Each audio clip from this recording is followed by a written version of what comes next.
Cinema మొదలవగానే Ramyakrishna Mahindra Baahubali శివుణ్ణి ఎత్తుకుని పారిపోతుంటుంది. పరమేశ్వర ఈ బిడ్డను కాపాడు అని ఆకాశం వైపు చూపిస్తుంది. అయితే ఇక్కడ మీరు గమనించారా? బాహుబలి 1, బాహుబలి 2 రెండు భాగాల్లో చూపించింది ఒక చిన్నారినే. మహేంద్ర బాహుబలి, అమరేంద్ర బాహుబలిగా ఒకరినే చూపించారు. ఇంతకీ ట్రైలర్స్ లో, పోస్టర్స్ లో వైరల్ అయిన ఆ చిన్నారి ఎవరు? ఆ బేబీ పేరు అక్షర. 18 రోజుల వయసులోనే బాహుబలి సినిమాలో నటించే ఛాన్స్ కొట్టేసింది. ముందుగా రాజమౌళి గ్రాఫిక్స్ లో పిల్లాన్ని చూపించాలి అనుకున్నారు, కానీ ఒరిజినల్ పిల్లాన్ని చూపించాలి అని తర్వాత పట్టుబట్టారు.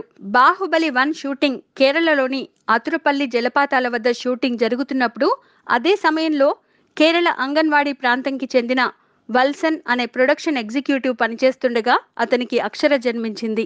రాజమౌళి అడిగేసరికి ఆ చిన్నారిని సినిమాలో చూపించడానికి అభ్యంతరం చెప్పలేదు ఆ తల్లిదండ్రులు. షూటింగ్ జరిగినంతసేపు ఆ చిన్నారితో పాటు ఆ తల్లి కూడా అక్కడే ఉంది.